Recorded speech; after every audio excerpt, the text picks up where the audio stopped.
Cierro mis ojos y abro mi corazón, y en el silencio puedo escuchar tu voz. 3 minutos para Dios. Qué rico saludarlos a todos ustedes. 3 minutos, dedícale a Dios en este día.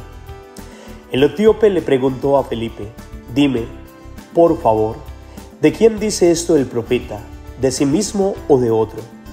Felipe comenzó a hablarle y partiendo de aquel pasaje le anunció el evangelio de Jesús.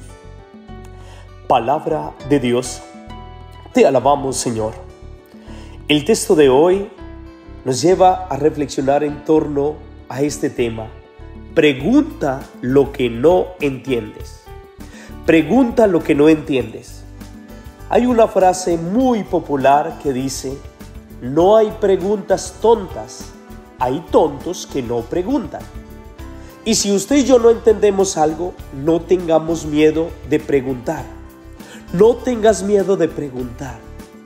Eso sí, muchas veces nos quedamos con esas dudas, nos quedamos con esos interrogantes, nos quedamos en la incertidumbre, sin saber aclarar la situación.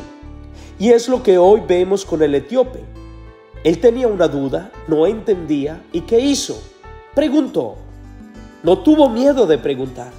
A lo mejor usted y yo hoy estamos pasando alguna situación de algunas dudas en nuestra vida y tenemos miedo de preguntar.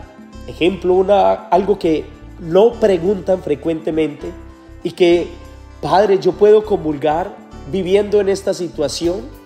Padre, ¿yo puedo comulgar si mi abuelita o mi tía o mi vecina un día me dijo que yo no lo podía hacer? Esas son preguntas que hay que hacerlas. ¿Y sabes? Pregúntale al que conoce del tema y no a cualquiera. Porque esa es la otra situación, que estamos preguntándole a las personas que no son. Yo insisto, si a mí vienen y me preguntan sobre una situación migratoria, yo no soy abogado de migración. Si a mí vienen y me preguntan de una situación del área anexo de contabilidad, pues yo no soy contador, ni trabajo en los impuestos. Si a mí vienen y me hacen preguntas frente a una parte médica, pues yo no soy médico. Entonces, ahí es muy importante que hay que preguntar al que conoce del tema y no a cualquiera. Si a mí vienen y me preguntan frente a una situación moral, frente a una situación espiritual, frente a una interrogante de la iglesia, pues a lo mejor voy a poder responderle. E incluso hay respuestas que yo no las tengo. Si a mí vienen y me preguntan una situación canónica, del derecho canónico, pues yo no soy canonista, no es mi área. Yo soy más pastoralista. Y hay una gran diferencia allí. Sin embargo, es uno de los temas que puedo conocer más. Entonces, aquí es muy importante que aprendamos a preguntarle al que conoce del tema y no a cualquiera. Y lo tercero que debemos de tener muy, pero muy presente, y es reconocer que no nos las sabemos todas. No nos las sabemos todas. Mire, el etíope lo reconoce. Él reconoce que no se las sabía todas. Y allí es donde encontró a Felipe, que comenzó a hablarle, comenzó a explicarle, comenzó a darle razones. Y cuando usted y yo recibimos razones, hoy en día, papás, reconozcan frente a sus hijos que usted no se las sabe todas. Quizás nuestros papás se las sabían todas, porque no tenían tanta información como la tienen hoy en día. Solamente es entrar y poner 3 palabras o una sola pregunta en el mismo Google, o preguntarle a Siri o hoy a la inteligencia artificial, y eso sabe más que nosotros. Entonces, no nos las sabemos todas.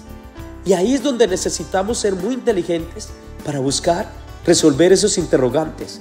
No tengas miedo de preguntar lo que no entiendes. No tengas miedo, hazlo. Pero eso sí, pregúntale al que conoce del tema y no a cualquiera. Y sabes, aprendamos a reconocer que no nos las sabemos todas.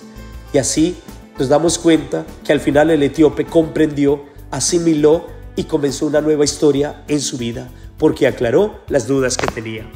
A todos ustedes, una bendición muy especial en este día, y que sea el Dios Todopoderoso que los acompañe y los proteja en el nombre del Padre, del Hijo y del Espíritu Santo. Amén.